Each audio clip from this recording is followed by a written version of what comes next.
she talks about this.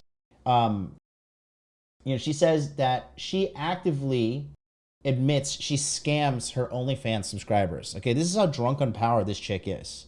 Okay, so she says right here, if someone comes at me the wrong way and says like, send me XXX content, I'll pull out a notepad, I'll write XXX and send it to them and charge them $15 to unlock it.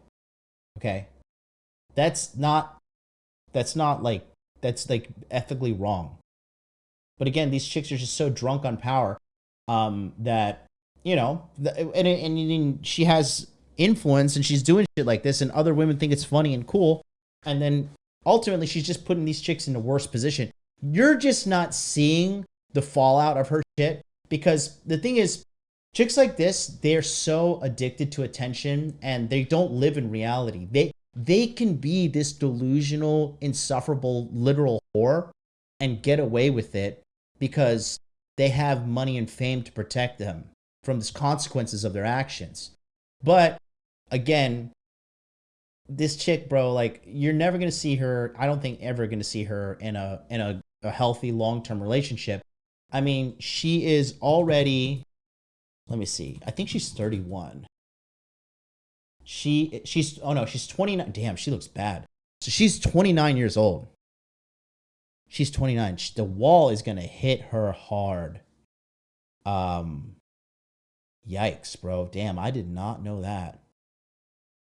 Yikes, bro. 29? Jesus, save the wheels. Fucking hell. Holy cow, mate. Wow. I'm damn. I'm actually at a loss of words. That's fucking terrible, dude. Yeah, man. Reality is gonna come hit this chick right in the face pretty hard. Just by shit talking them, I'm the meanest person ever, she says, when she's like, when followers don't follow her rules. Okay. So Laura Pippins earns $10,000 a day on OnlyFans. How much do you earn per day? They asked her. She says around that. So $10K a day. So she's making about, let's see, then 10 times 30. So she's making about, fucking hell. Is that 300 grand a month? That's insane. That is insane if that's true. Did my math fuck up there? Hold on. I'm just doubting my math because the number is insane. 30 times 10,000. Yeah, that's 300 grand a month. Oh boy. That is 300 grand a month. That's $3.6 million a year. So she has no incentive to be a decent human, because when you make $300,000 a month, you pretty much do whatever you want for the most part, right? I really have a lot of fun with on there with people who don't respect my boundaries because I scam them. So again, this is the kind of person she is. Okay, this is the kind of person she is. Image and everything that had to do with that, and that's when I sat there and was like, "Oh my God, this is so terrifying." But because you wanted to rebuild a separate life. Yeah. And you had this image that you didn't have control over. Yeah. I really tried to like shove it under the carpet and hide it and stifle it for the longest time. When I was in it, I wasn't thinking, oh, how can I parlay this into a better career or like a public image? For about 2 years, I laid really low. I dyed my hair. I cut my hair off. I lived a normal life in Miami. I kept my Instagram open for a short time just because it was the very few sources of income that I was getting. Keeping a link in my bio was one of the only paychecks I was getting.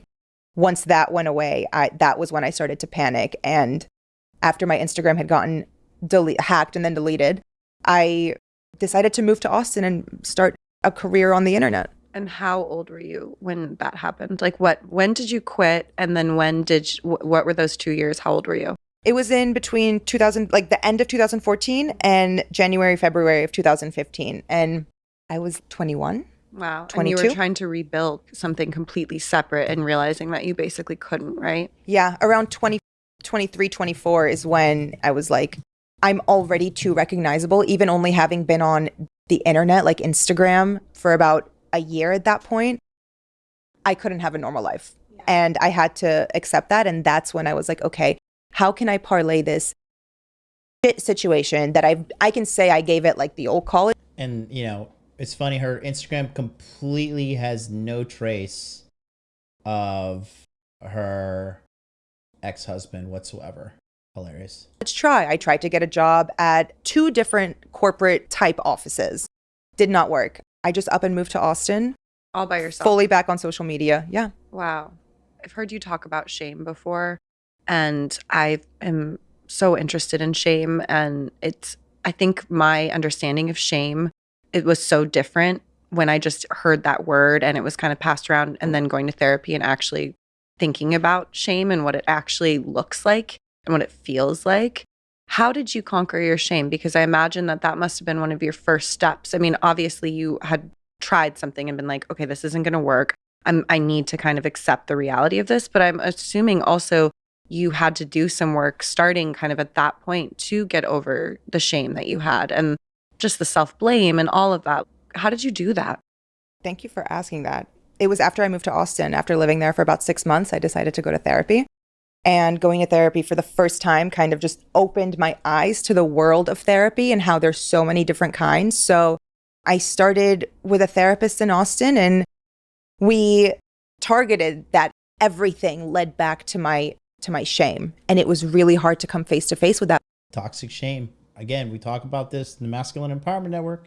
It's affecting everybody. That's the real pandemic. That's the real epidemic right now, is people with broken self-esteem and raised poorly, because this chick was clearly not raised right. Otherwise, she would not be a fucking, like, again, in every sense of the word, a literal whore. Because it meant coming face to face with the person that I was, and coming face to face with those decisions, and kind of just acknowledging the fact that I forgive you. We're going to get past this. We have gotten past this. I feel like I still have to talk to myself like that, because I feel like I still have to defend myself in a lot of relationships that I have in my life, not just with partners, but I find myself continuously trying to prove something that I shouldn't even be proving. And that's been a very telling sign of the type of people I should keep around me. And what about with your relationship with yourself? Do you have to continue to kind of check in with yourself? Yeah. And like, And how often do you do that? I mean, I'm asking because I want it. I want to know. You know? Many times a day. Yeah. So many times a day, constantly. Anytime I'm triggered, anytime I'm reminded by it, anytime someone looks at me different or makes a comment, anytime I'm rejected for any type of deal because of my past, like, oh, sorry, can't touch that. I'm constantly coming face to face with it and forgiving myself and just saying, you're in your bitch era. I'm in my protecting my peace era. Oh, I love that. That's beautiful. And you know what? I think they coincide. I do too. Mm-hmm. Bitch era to me is about boundaries a little bit. And that is also protecting your peace. 100%. And so when you have those conversations with yourself, do you like picture your younger self? And I've learned like that empathy that you have to have for yourself. It used to repel me, used to disgust me. I'd be like, I don't deserve that. I was stupid. I was whatever. And I'm so embarrassed. And to give yourself that grace feels icky. And that's the thing that I still kind of battle with, even just. Yikes. So I didn't even know this. She looked like, wow, she got a nose job too.